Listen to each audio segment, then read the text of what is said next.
ناظرین غلام حیدر کھوکھر امید کرتا ہوں کہ خیریت سے ہوں گے۔ ناظرین شیطان بھی میراثی کو جنت سے نکالنے میں کیوں ناکام ہوئے ہیں اور شاہد خاقان عباسی نے عام انتخابات کو متنازع بنانے کے حوالے سے کیا بڑی دعویٰ کر دیے، ان تمام چیزوں پہ آپ لوگوں کے ساتھ اپنا تبصرہ تجزیہ پیش کرنے سے پہلے تمام ناظرین سے میری ریکویسٹ ہے کہ آپ میرے اس ویلاگ کو لائک بھی کیجیے گا، شیئر بھی کیجیے گا، سبسکرائب بھی کیجیے گا، کمنٹس ضرور بھیجا کریں اور فیس بک پر بھی آپ اس کو فالو کر سکتے ہیں۔ ناظرین مسلم لیگ نون کے سابق رہنما ہم کہہ سکتے ہیں سابق وزیر اعظم شاہد خاقان عباسی نے عام انتخابات میں جہاں پر نیب، اینٹی کرپشن، پولیس عملداروں کی مداخلت کا حوالہ دیتے ہوئے کیا فرمایا ہے، پہلے اس کی ویڈیو سنیں۔ میں یہ کہہ رہا ہوں نا، جب بھی آپ الیکشن کے ماحول میں کوئی دباؤ کا اثر پیدا کریں گے، یہ ڈالے بھیجیں گے، بندے بھیجیں گے، پرچے کرائیں گے، تو نقصان کس کا ہوگا؟ نقصان عوام کو ہوگا اور ملک کا ہوگا۔ لیکن آج بھی وقت ہے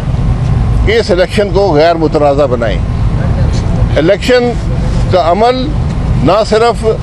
غیر متنازع ہونا چاہیے بلکہ غیر متنازع نظر بھی آنا چاہیے۔ جس طرح انصاف نہ صرف ہوتا ہے، نظر بھی آنا چاہیے۔ الیکشن میں آپ کسی شخص سے باہر سوال کر لیں،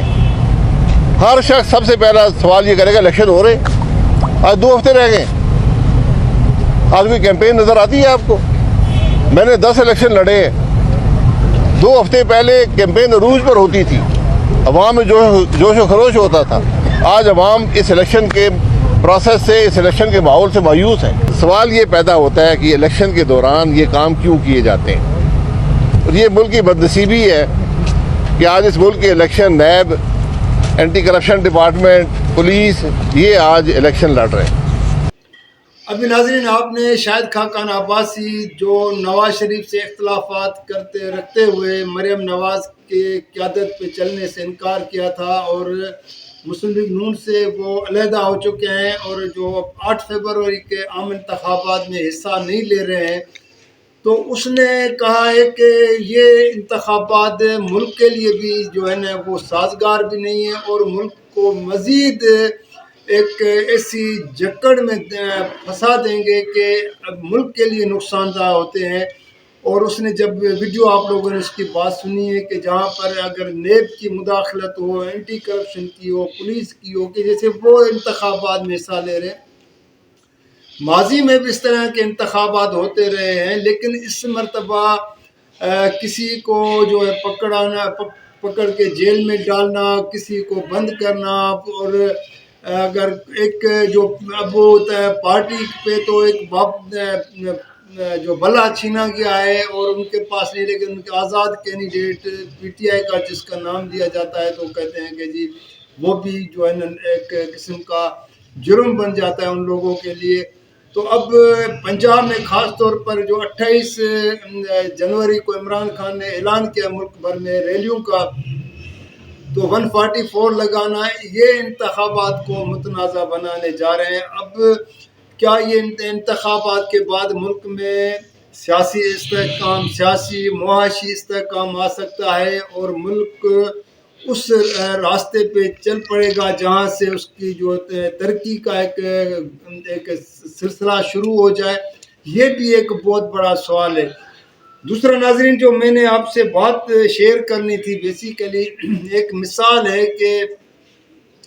میراثی جو ڈھول بجانے والے، ویسے انتخابات میں آج کل آپ لوگوں نے دیکھا ہے کینڈیڈیٹس کے حق میں جو ڈھول بجائی جاتی ہے جہاں شادیوں میں ہوتی ہے، اس طرح خوشی کے دنوں میں ظاہر ہے وہ بجائی جاتی ہے۔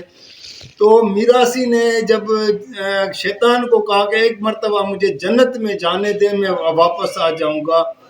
تو شیطان نے تو اس کو جنت میں جانے دیا۔ جب جنت میں گیا تو جنت میں جب اس کو وہ تمام چیزیں جو باہر اس کو کبھی زندگی میں حاصل نہیں ہو رہی تھی تو اس نے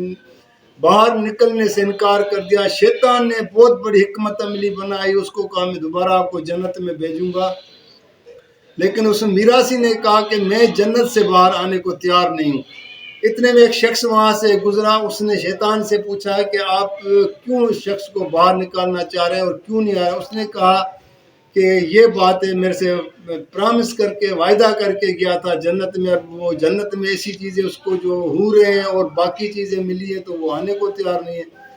تو اس نے وہ شخص نے جو ہے نا ایک بے سرا تھا، اور اس کو کبھی اس نے ڈھولک وہ جو بجاتے ہیں شادیوں میں یا اس طرح جو فنکشنوں میں نے آپ کو بتایا،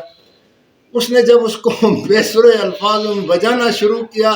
تو وہ میراثی جو ہے نا وہ فوراً باہر آ گیا، آ کے اس سے چھینا اور کہا کہ تمہیں تو بجانا نہیں آتا، یہ کیسے ڈھولک بجائی جاتی ہے۔ تو ناظرین اس مرتبہ بھی وہی ہے کہ جو عام انتخابات میں اکھاڑے میں تو کینڈیڈیٹ اتر چکے ہیں، کیمپین بھی سیاسی پارٹیاں چلا رہی ہیں، لیکن کسی کو سمجھ میں نہیں آ رہا ہے کہ اب اس دلدل میں جو پھنس گئے ہیں اب نکلنے کا راستہ کیا ہے۔ اب وہ 8 فروری کو پتہ چل جائے گا کہ کون کیسے کامیابی سے نکل آتا ہے، کیونکہ ووٹرز کا جو آپ لوگوں نے حال دیکھا ہے کہ وہ کس طرح کینڈیڈیٹ سے کوشچن کرتے ہیں، سوال کرتے ہیں کہ ماضی میں ان کے ساتھ کیا گیا ہے۔ تو ناظرین آج کے لیے اتنا، کل کسی اور موضوع کے ساتھ آپ لوگوں کے ساتھ اپنا بات چیت اور شیئر بھی کروں گا، تبصرہ بھی پیش کروں گا۔ جب تک کے لیے اجازت دیجیے گا، اللہ حافظ۔